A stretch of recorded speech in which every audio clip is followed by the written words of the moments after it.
Welcome back to the Wisecrack Monk, the only place where sarcasm meets wisdom and history's wildest truths come alive.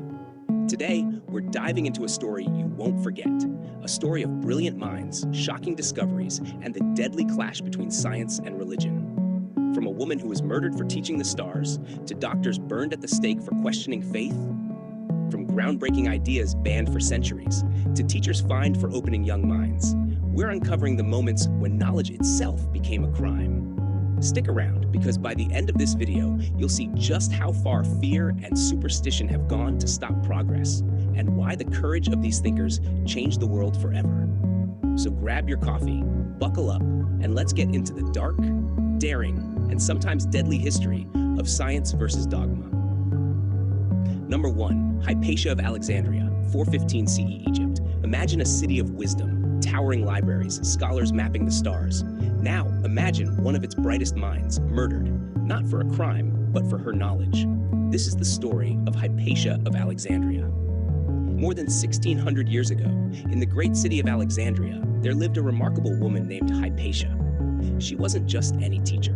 Hypatia was a brilliant mathematician, an astronomer who studied the stars, and a philosopher who loved asking big questions about life and the universe.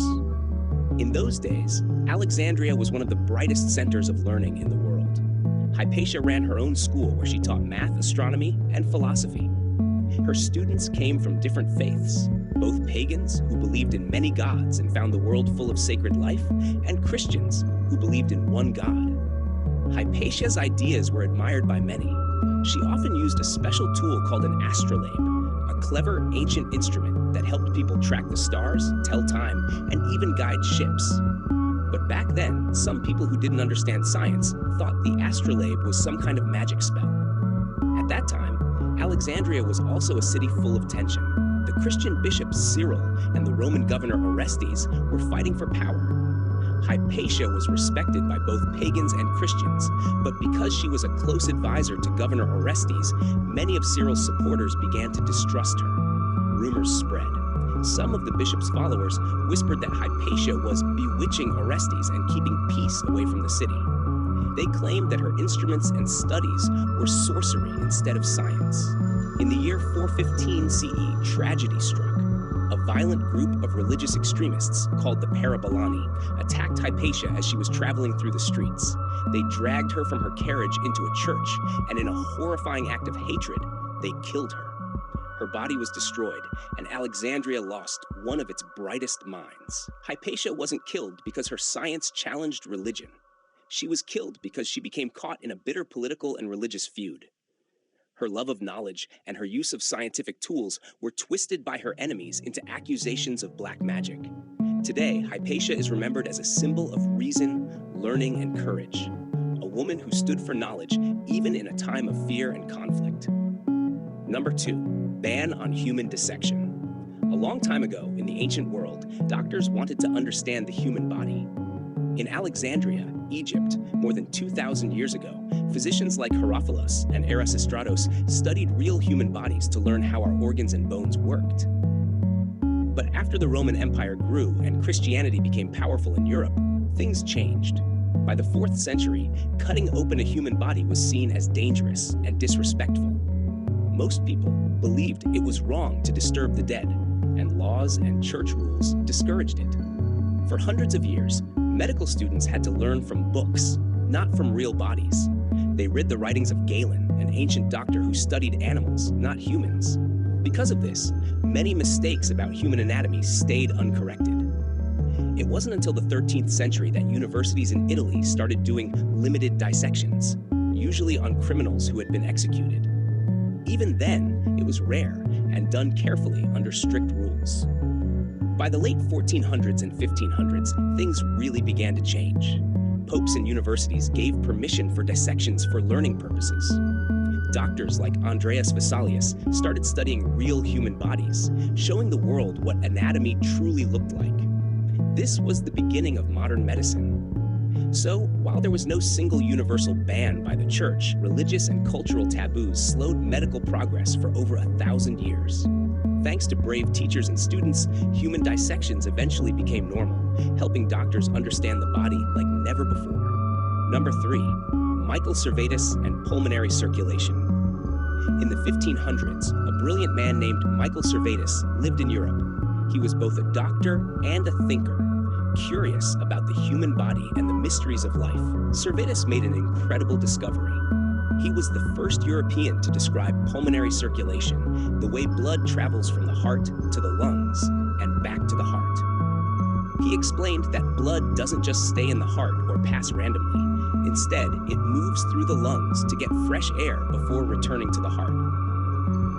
This was hundreds of years before William Harvey fully described blood circulation, making Servetus a true pioneer in understanding how our bodies work. He also wrote about lungs, respiration, and the mixing of air and blood, showing an advanced understanding of human anatomy that was far ahead of his time. But Servetus didn't only study medicine, he also wrote about religion. He questioned some of the teachings of John Calvin, the powerful religious leader in Geneva. This made him many enemies. In 1553, tragedy struck. Servetus was arrested, tried, and found guilty of heresy. Heresy meant that he was accused of holding beliefs considered dangerous or wrong by the church.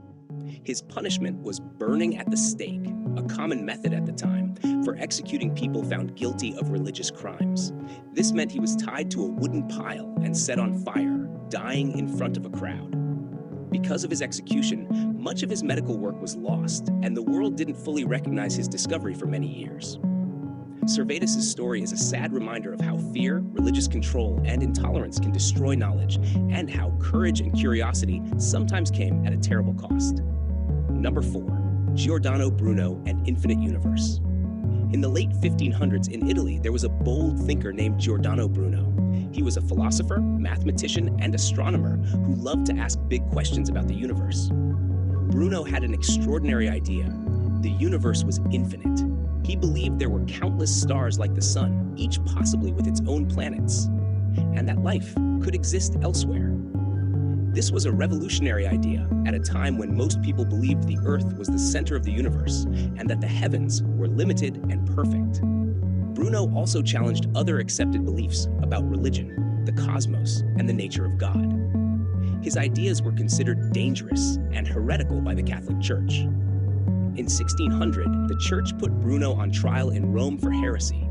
After years of imprisonment, he was burned alive at the stake. Being burned alive for heresy meant that the authorities considered his ideas so threatening to religious doctrine that he was executed in public by fire, a terrifying punishment meant to scare others into obedience.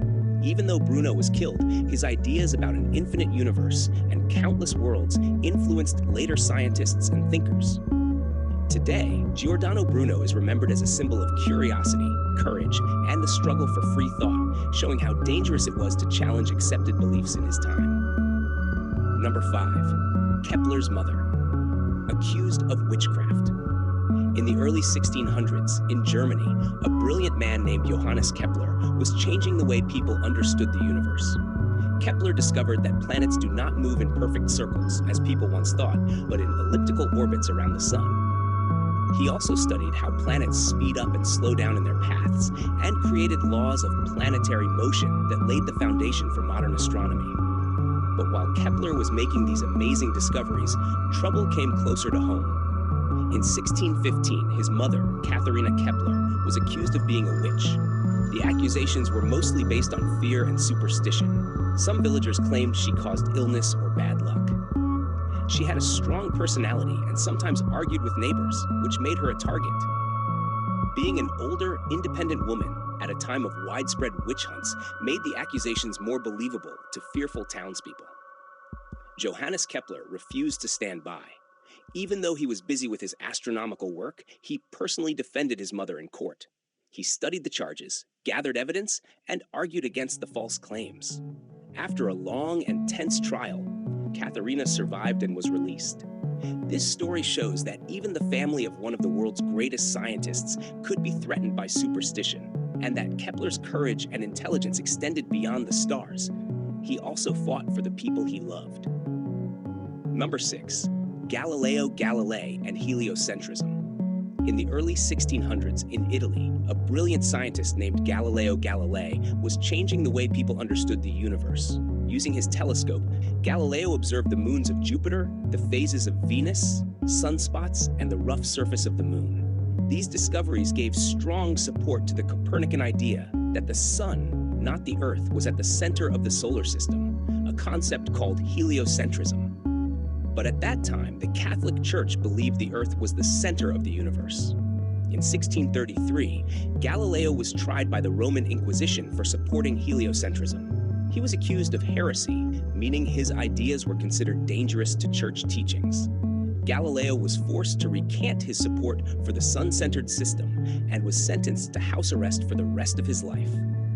Yes, you heard me right, sentenced to house arrest for the rest of his life. Even though he could no longer teach freely, Galileo continued his work in science, writing books and advancing physics, mathematics, and astronomy. Galileo's story shows that challenging established beliefs could be dangerous, but his discoveries laid the foundation for modern science and changed the way humanity sees the universe forever. Number 7, Index of Forbidden Books. In 1559, the Catholic Church made a very powerful list called the Index of Forbidden Books. This list was like a warning. Anyone who read or owned these books could be punished because the church thought the ideas inside were dangerous to faith or morals. Many important scientific and philosophical works were on this list. Copernicus wrote that the sun, not the Earth, was at the center of the universe. Galileo shared his discoveries about the moons of Jupiter and the motion of planets. Descartes explored philosophy and reasoning. Even though these ideas are now seen as groundbreaking and true, at the time the church wanted to control knowledge and make sure people didn't question religious teachings. This list stayed in effect for over 400 years, until 1966, when it was finally abolished. Yes, you heard it right. In many institutions, these books and knowledge were banned until 1966.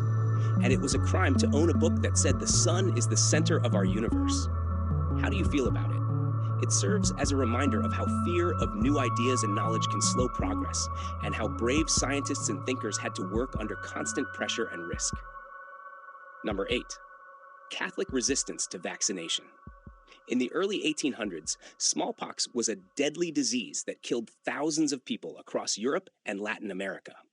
A new invention called the smallpox vaccine, developed by Edward Jenner in 1796, offered hope it could protect people from the disease. But not everyone welcomed this medical breakthrough. Some Catholic clergy and religious leaders opposed vaccination, claiming it was against God's will. They believed that diseases were a form of divine punishment, and interfering with them through science was playing God. Because of this opposition, some communities resisted vaccination, and the spread of smallpox continued longer than it might have.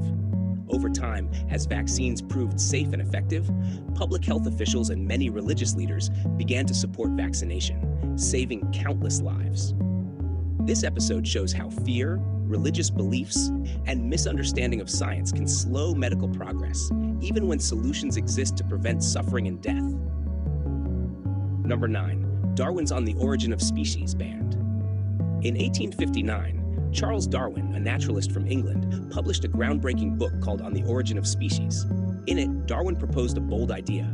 All living species evolve over time through natural selection. He argued that individuals in a species show variations, and some variations give certain individuals an advantage in survival and reproduction. Over many generations, these advantageous traits become more common, and new species can emerge. For example, he studied finches in the Galapagos Islands, noticing that their beak shapes adapted to different food sources. Clear evidence of adaptation and evolution. Darwin's theory challenged the traditional religious view that every species, including humans, was created exactly as it is by God. Many religious leaders saw evolution as threatening and heretical because it suggested life was not fixed and humans were not separate or specially created. As a result, his book was banned, censored, or restricted in several countries, and teaching evolution in schools was forbidden in some regions. At the same time, scientists and some intellectuals supported Darwin's ideas because they were backed by careful observations, experiments, and evidence from biology, geology, and paleontology. Over time, many recognized evolution as a powerful explanation for the diversity of life. The bans had a real impact. students and the public in some countries were denied exposure to evolutionary theory. Textbooks in schools avoided discussing evolution, slowing scientific literacy. Debate and resistance continued for decades, shaping conflicts between science and religion that continue even today. Darwin's story shows how powerful scientific ideas can challenge long-held beliefs, provoke fear and censorship, and yet eventually transform the way we understand the natural world. Even today, Charles Darwin's On the Origin of Species continues to face resistance and censorship in certain countries, particularly where religious or political ideologies conflict with the scientific theory of evolution. In 2017, Turkey announced plans to remove the teaching of evolution from schools, citing it as a controversial topic. Saudi Arabia and Sudan have banned the teaching of evolution in schools. In Egypt, while evolution is included in the official curriculum, surveys indicate that many teachers do not believe in it and may not teach it effectively. So, what do you think about it? Don't you believe in evolution? Number 10, Scopes monkey trial. In 1925, in Tennessee, USA, a high school teacher named John Scopes became the center of a national controversy. He taught Darwin's theory of evolution in his classroom, showing that species change over time through natural selection. At the time, Tennessee had a law called the Butler Act, which made it illegal to teach evolution in public schools because it contradicted the biblical story of creation. Scopes was arrested and put on trial. The case quickly became famous as the Scopes monkey trial, attracting national attention and sparking a heated debate between science and religion. Pro-science supporters, including famous lawyer Clarence Darrow, argued that evolution was supported by evidence and essential for education. Religious supporters, including William Jennings Bryan, argued that teaching evolution was morally wrong and contradicted the Bible. Scopes was eventually found guilty and fined $100. But the trial had a bigger impact than the verdict. It highlighted the conflict between science and religious beliefs in schools and sparked a national conversation about education, freedom of thought, and the role of religion in public life. The Scopes trial became a symbol of the struggle to teach scientific ideas in the face of laws and beliefs that resisted change, showing how challenging it could be to share knowledge that contradicted tradition. We've traveled through centuries of shocking incidents, but think it's all in the past? Think again. This fight between knowledge and dogma isn't over, and it's not just Christianity. Other religions have tried to stop progress too. And guess what? It's still happening today. If you want to see how the story continues, hit that follow button. Part 2 is coming, counting down the most recent, jaw-dropping incidents from around the world. Thanks for watching, and don't forget to subscribe for more truth, facts, and a dash of wisecracking.